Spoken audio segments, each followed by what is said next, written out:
bonjour. Donc vous êtes Mercedes Alberto Pérez Gómez Ferrer. Vous êtes le couple responsable de la communication aux équipes internationales des équipes Notre-Dame. Donc vous êtes chargé de la communication par le mouvement international des équipes. Pouvez-vous nous dire quels sont les enjeux de la communication dans l'internationalité ? Il s'agit d'un métier c'est très difficile parce que la communication est toujours difficile. En plus, avec toute la pluralité, toute la diversité de cultures et de langues que vous pouvez voir aujourd'hui ici à l'Inalpi Arena. Basiquement, on a focalisé nos efforts sur la visibilisation de notre mouvement parce que c'était très fréquent parmi l'Église d'avoir une spiritualité, des choses intéressantes pour partager, mais que nous ne sommes pas trop visibles. Alors on a focalisé notre intervention sur ce sujet de rendre nous plus visibles à la société en général. Oui, j'ajouterais qu'on a fait un effort aussi pour changer un petit peu le langage, parce que le langage de l'Église parfois est trop clérical et n'arrive pas aux jeunes. Alors ça, on a essayé de le faire, mais parfois on a aussi des autres défis comme arriver à des personnes qui sont dans les équipes avec un niveau culturel et spirituel très différent, et parfois ils cherchent des thèmes d'études, par exemple, un peu plus simples, avec des phrases plus courtes qu'ils peuvent lire et comprendre. Alors tout ça, on est en train de travailler, et on l'a travaillé. Parfois on réussit, parfois on ne réussit pas, mais c'est notre intérêt d'arriver à la plupart des gens qui sont dans les équipes avec ces différents niveaux, et aussi arriver aux gens qui ne connaissent pas encore. Peut-être ils sont intéressés à connaître nos outils pour le travail de couple, le travail en équipe. Alors, essayer de monter parmi notre communication ces outils, ne pas être considéré quelque chose de très vieux ou qui ne va pas avec la société d'aujourd'hui. Vous allez devenir les nouveaux responsables du mouvement international des équipes Notre-Dame. Merci. Quelle sera votre priorité dans les actions à mener ?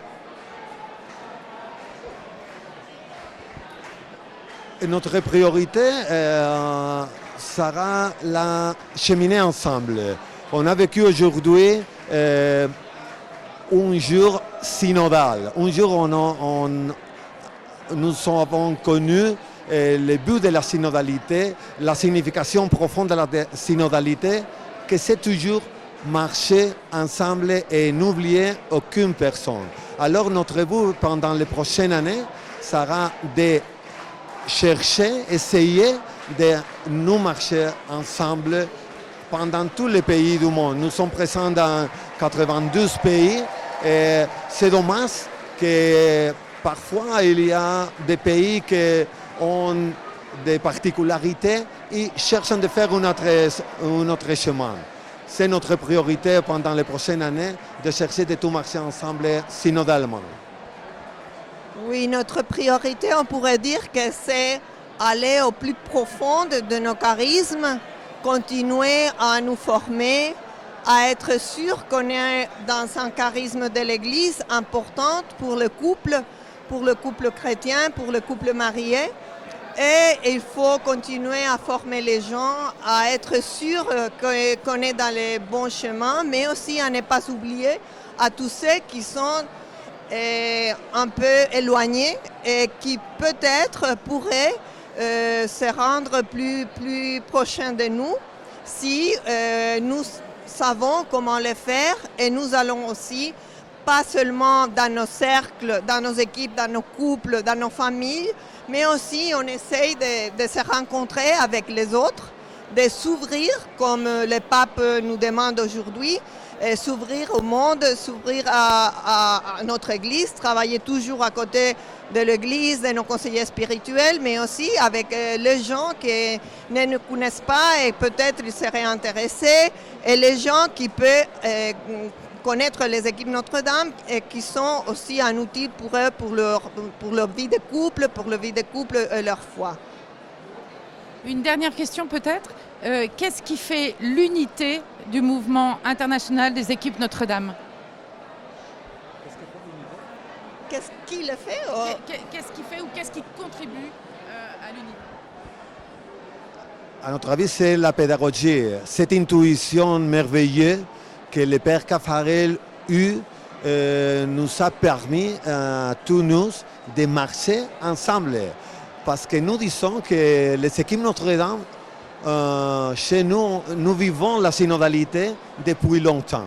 Ce n'est pas nouveau pour nous, mais toujours il faut réfléchir dans ce qui nous fait plus fortes et plus unis.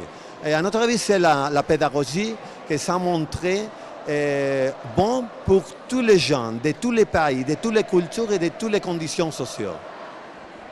Oui, le Père Caffarel, il disait que les couples veulent grandir en vérité, en beauté, au plus profond, et que ça est valable pour tout le monde. Alors, ce qui fait l'unité des équipes Notre-Dame, c'est que, comme Alberto a dit, la pédagogie et notre façon de travailler peut être assurée pour presque tout le monde.